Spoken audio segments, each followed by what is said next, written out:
going on? We back with another video. We on the road tonight. Today we got whoa. Before we go forward to say or do anything else, all praise to the Most High. You know what I'm saying?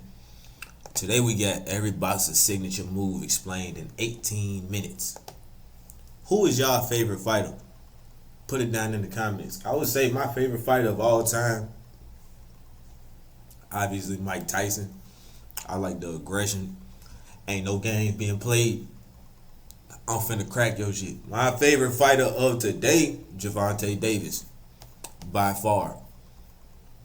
Let's get into it. Ali. Muhammad Ali wasn't just a heavyweight, he was a movement. And that movement often started with the Ali Shuffle, a flashy, rapid-fire foot tap that looked like showboating. But it was more than that. It was psychological warfare. Opponents froze, fans exploded, and before the shuffle even ended, Ali was already halfway into a jab. That jab, not your standard textbook jab. Ali used what's called the flicker jab, a loose, snapping motion that didn't look powerful, but it was fast enough to disrupt rhythm and sharp enough to bloody faces. He'd throw it with barely any telegraph, sometimes even backing up while landing it. It wasn't meant to knock you out, it was meant to break your will. But his most infamous trick? The rope-a-dope. In the later rounds, Ali would lean back on the ropes and let his opponent punch themselves into exhaustion. It looked suicidal, but Ali had the defensive instinct and chin to survive the storm. And once the gas tank of his opponent hit zero, Ali would spring off the ropes and unload counters with surgical accuracy. Together, these moves weren't just signature, they were revolutionary.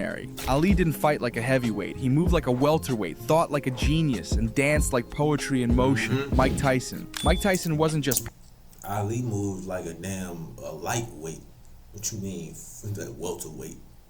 He moved like he moved better than some of these 135 fighters. Power. He was pressure, relentless, explosive, and terrifyingly precise. And it all started with the peekaboo stance. Gloves high, elbows tight, and head constantly moving. Developed under Cus D'Amato, this style wasn't passive defense. It was offense disguised as defense. Tyson would slip left, then slip right, crouch low, and explode upward, all while charging forward like a tank on rocket fuel. That head movement wasn't random. And then came the Tyson combo, the signature move that haunted every opponent's nightmares. Left hook to the body, right uppercut to the head. He torqued his entire body into it, using his legs to generate absurd power from short range. It wasn't just a punch sequence, it was a systemized demolition plan. He'd force your guard down with body shots, then crack you up top with an uppercut that could ruin your week. What made Tyson special wasn't just the knockouts, it was the calculated chaos. He used movement, timing, and angles better than most heavyweights ever dared to. And once he got inside, the fight wasn't going to last long. Floyd Mayweather's signature wasn't raw aggression. It was control, clinical, almost surgical control, over distance, rhythm, and every inch of the ring. His entire style revolved around the Philly shell defense, a shoulder-high, low lead hand stance that made him an incredibly hard target to hit clean. From this position, he mastered the pull counter, his most iconic move. Here's how it worked. He'd bait the jab by slightly leaning forward, giving his opponent a false sense of range. The moment they committed, Mayweather would pull back just enough to make the punch miss by millimeters,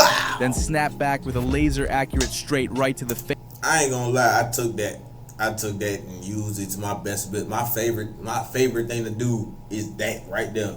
It's either that, because I got long arms, so I can sit there and bait you and back up and crack your ass from a mile away down there. But it's either that straight, that lead right, or that 1-2. Hey man, you can't go wrong with it. Floyd, that's his signature move, that lead right. It was high risk if done wrong, but Floyd made it look effortless. And then there's the check hook, the move that spun Ricky Hatton into the turnbuckle. As an opponent rushed in, Mayweather would pivot on his back foot while whipping a tight left hook across their jaw. It wasn't always thrown with knockout power, but with timing and angle, it was deadly. Mayweather didn't rely on volume or brute strength. His signature moves were all about precision, anticipation, and punishing mistakes. In 50 fights, nobody figured him out, and that's not luck. That's mastery. Manny Pacquiao didn't just hit hard, he hit from angles you didn't even know existed. As a southpaw with blistering speed and relentless energy, his entire game was built on chaos with precision. And the centerpiece of that chaos? The lead straight left hand. Pacquiao would It was timed to perfection. He'd feint punch with his whole body. The moment you tried to counter, he was already gone. Or worse, still punching. Then came the flurry, a machine gun sequence of punches thrown in rapid succession. Right hook, left straight, uppercut, another left. It didn't matter what landed. What mattered was the pressure. Pacquiao would overwhelm opponents with sheer volume, mixing levels and angles so fast that defense became a fantasy. And let's not forget his footwork. Pacquiao wouldn't stand still after a combo. He'd bounce out, pivot to your blind side, and hit you again, all within seconds. His signature wasn't a single move. It was movement itself, relentless, unpredictable, and unstoppable. Oscar De La Hoya. Oscar De La Hoya was called the Golden Boy, but his style was pure grit wrapped in gold, sharp, disciplined, and devastating when he found his rhythm. At the center of his arsenal was one of the most technically perfect left hooks in boxing history. This wasn't just a punch, it was a weapon. Fast, tight, and explosive, De La Hoya could launch it off a jab, out of a slip,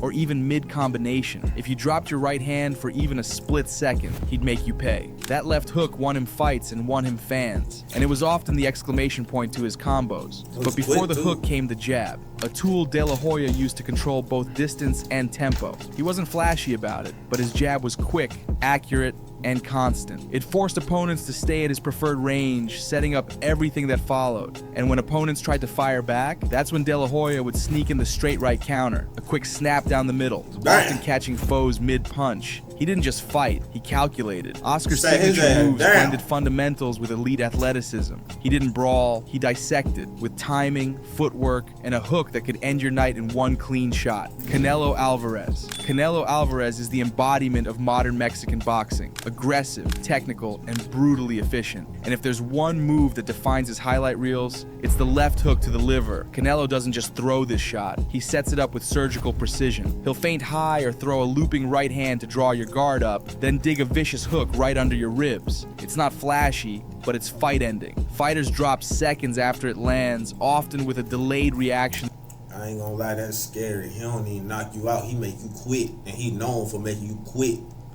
That's a tough one to beat right there. Speaks volumes about the pain. But Canelo isn't just a body puncher. He's got one of the most dangerous power uppercuts in boxing today. Whether it's a sneaky rear uppercut through the guard or a counter as an opponent leans in, Canelo generates massive torque from short distances. He doesn't need space, just timing. Then there's his defensive brilliance. Watch closely and you'll see him slip punches by inches, not feet. He'll roll under a jab, rotate his torso off center, and fire back with a perfectly placed counter. His head movement with purpose, not panic. Canelo's signature isn't just power, it's control. He punishes the body, dismantles the guard, and makes every miss an opportunity for pain. George Foreman. George Foreman was like a force of nature. Massive, slow-looking, but horrifyingly destructive. His style wasn't built around finesse, it was built around power, and nothing announced that power better than his ramrod jab. Foreman's jab wasn't just a setup tool, it was a weapon in itself, heavy, thudding, and able to knock opponents off balance. Most fighters use a jab to probe. Foreman used it to punish. It disrupted rhythm, closed distance, and set up what everyone feared most, the right hand. That clubbing right hand was pure devastation. Unlike traditional straight punches, Foreman's right hand often came down in a slightly arcing motion, almost like he was swinging a sledgehammer. It wasn't always fast, but it didn't need to be. It crushed guards, broke through blocks, and left damage every time it landed. Just ask Joe Frazier, who was dropped 6 times in one fight. And while Foreman wasn't known for defense early in his career, his second run, the comeback Foreman, introduced a new element, the cross-arm guard. Forearms crossed in front of his body, absorbing punches with brute strength and patience. It allowed him to conserve energy, wait out opponents, and pick his moments to unleash hell. Foreman didn't box, he broke people. His signature moves weren't flashy, they were final. Julio Cesar Chavez. Julio Cesar Chavez wasn't just a legend, he was a machine built for forward motion. Known for his granite chin, endless cardio, and relentless approach, Chavez's game revolved around one devastating weapon, the left hook to the body. This wasn't just a textbook body shot, it was an art form. Chavez would stalk his opponent, inching forward behind a tight guard, and once he got inside, he'd rip a left hook so deep into the ribs it felt like it could fold time. And he didn't just throw it in isolation, he'd double it up, body, then head, or head, then body, always reading, always adjusting. But the genius behind his pressure wasn't just brute force. It was ring cutting. Chavez had a sixth sense for positioning. He'd cut off escape routes with subtle footwork, steering opponents toward the ropes. Then, oh yeah, by the way, this motherfucker is garbage. Garbage. I got an old story to tell y'all about Jake Paul one day too. How I almost cracked him upside the head with an umbrella. Let me know if you want to hear that. behind his pressure wasn't just brute force. This was the video when he came to Carowinds. Ain't nobody know I was there though. Yeah. It was ring cutting. Chavez had a sixth sense for positioning. He'd cut off escape routes with subtle footwork, steering opponents toward the ropes, then unloading combinations from close range. He made the ring feel small, suffocating, like there was nowhere left to run. Defensively, he used a tight inside guard, absorbing shots on his arms and gloves, slipping just enough to stay in range. Chavez wasn't flashy, but he was efficient. He didn't need space. He didn't need speed. He just needed one opening. And when he found it, he tore the body down until the rest followed. Roy Jones Jr. Roy Jones Jr. was a glitch in the boxing matrix. He broke every rule, violated every textbook, and somehow made it all work beautifully. His signature? The lead left hook, thrown from his hip, without a traditional setup, and faster than most fighters could blink. Jones didn't need a jab to set it up. He'd stand square, hands down, and suddenly explode with a whipping lead hook that curved around guards and sent heads snapping sideways. Sometimes he'd throw it while backing up. Sometimes he'd leap in from out of range, always with speed, always with power. Then there were the no-look punches, part mind game, part showmanship, and all reflex. Jones would feint with his eyes, look away, then fire off a lightning shot, often landing clean before his opponent even realized the bait was real. It wasn't just about trolling, it was about rhythm disruption. When a guy like Roy made you hesitate for even a second, he'd already landed 3 punches. But the real magic? His reflex counters. Jones had cat-like reaction time. He'd lean just out of range, sometimes with both hands at his waist, then launch a counter hook or straight right the moment you missed. Defense by intuition, offense by instinct. Roy Jones Jr. didn't box like anyone else.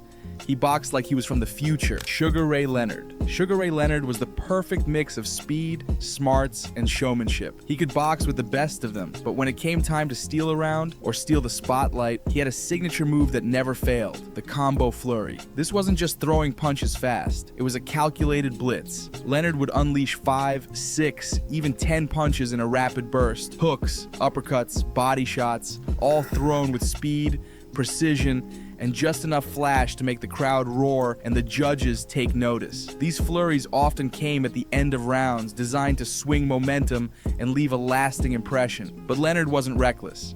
He was a master at setting traps with his pull counter jab. He'd bait you in by leaning just inside range, hands loose, chin exposed, like he was asking to be hit. Then, the moment you reached for him, he'd step back and snap a crisp jab or right hand right into your face. It was clean, quick, and humiliating. And once he had you reacting, he'd pivot. That was his secret sauce.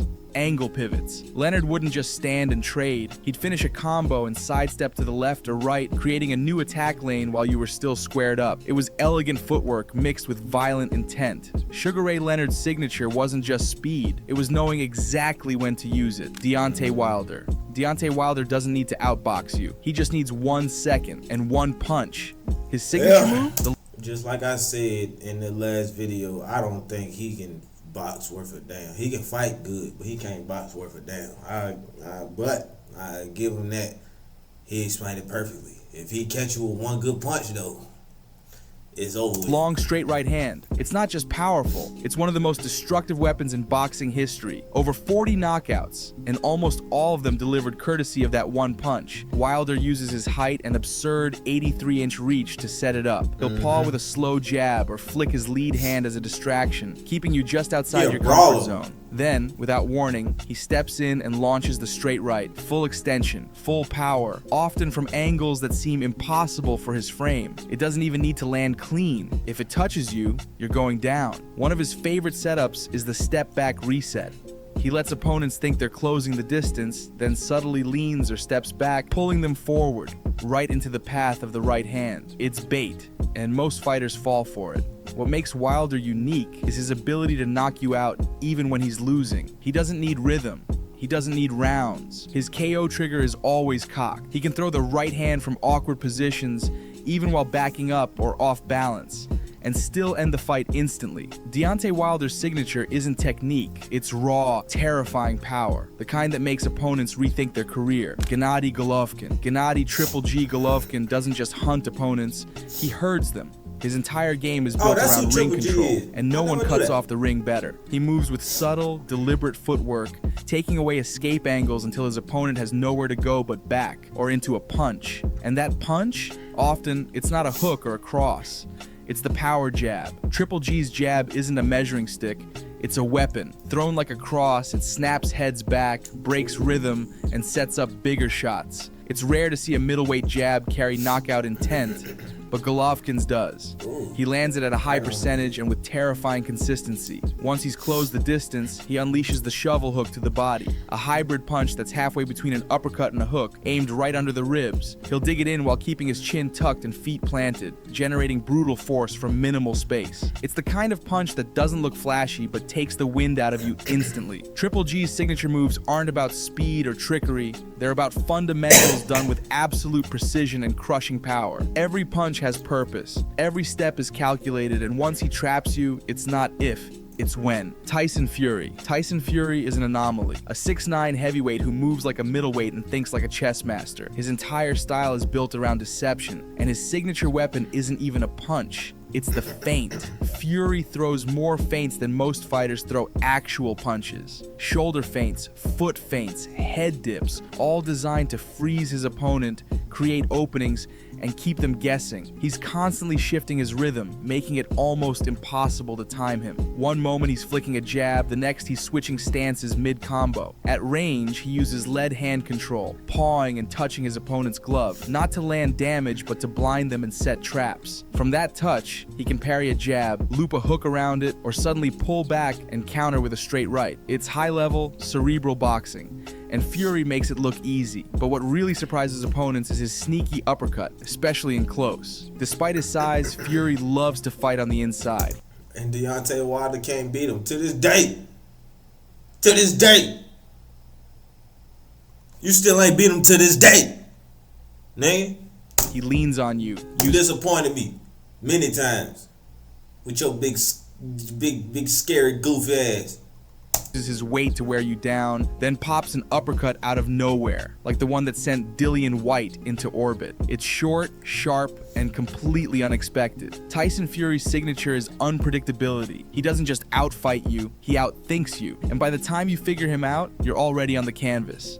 Rocky Marciano. Rocky Marciano didn't care if you were taller, faster, or more skilled. He was going to walk you down and break you, piece by piece. His entire style was built around raw aggression, granite toughness, and one legendary punch, the Suzy Q. That was his nickname for his overhand right, a looping, brutal punch that came down like a hammer from above. It didn't travel fast, but it was perfectly timed and thrown with bad intentions. It's the same punch that ended Jersey Joe Walcott's title reign, one of the most iconic one-punch knockouts in heavyweight history. Marciano was smaller than most of his opponents, just 5'10" in an era of giants, so he mastered the art of inside mauling. He'd close the distance, bury his head in your chest, and throw short, thudding punches to the ribs, shoulders, and arms. Everything hurt. He didn't just wear down your chin, he wore down your entire body. And when he got rolling, the looping haymakers would come in waves, wild hooks, both hands swinging with full force, sometimes off balance, often off angle, but always dangerous. He didn't throw for points, he threw for damage. Marciano's signature wasn't polish, it was pressure. He was relentless, awkward, and overwhelmingly powerful. A one-man storm who left destruction in his wake. Joe Frazier. Joe Frazier didn't just bring heat, he was the heat. Every round, every second, he moved forward with one goal, to drag you into a war. His foundation?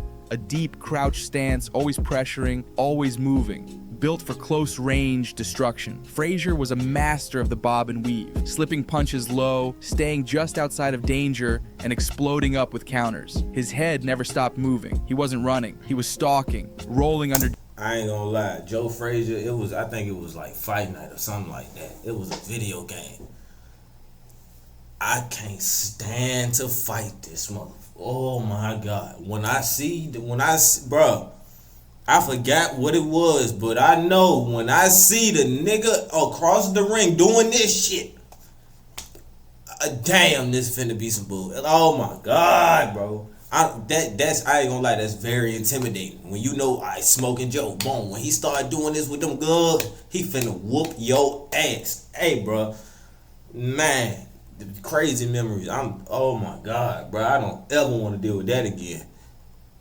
The thing we go through to beat a video game. Jesus Jabs, Christ. ducking crosses, and closing the gap inch by This inch. motherfucker. It wasn't fancy, it was functional, and it Man. worked. Once inside, everything funneled toward his signature, the smoking left hook. It was compact, it was fast, and it was lethal. Frazier threw it with his entire body, shifting his weight from the crouch into a short, violent turn of the hips. It was the punch that dropped Muhammad Ali in the fight of the century, the kind of punch that didn't just knock you down, it took something from you. He'd work the Look at body him. with relentless hooks and uppercuts, then pivot slightly to find an angle and unleash that left hook upstairs, over and over, Did he like ever a fight Mike furnace that Tyson? never cooled off. Joe Frazier didn't box from the outside. He lived in the I ain't gonna lie, if he didn't, then Mike Tyson versus Joe Frazier would have been a beautiful matchup. Crazy, chaotic matchup. That peekaboo style versus that man. Hey, bro, you can't tell me that wouldn't have been the fight, the greatest fight of all time. I'm telling you. fire, and his signature style was simple: get close, stay close, and break you down with that left hand until there was nothing left to hit. That's it for the video, guys, but if you want to see more of these kinds of videos, make sure to subscribe. Thanks for watching. That's at least this time you told me the video was about to end, goddamn, but that's gonna do it for this video. Before I do go, like I say, man, damn, I'm finna go to the gym. I don't care. I'm literally about to go to the gym right now. I'm trying to record some videos before I head out the door, so y'all don't even say nothing to me, boy. You like motherfucking shit. All praise to the Most High. Goddamn, be safe and eat fruit. You know what I'm saying?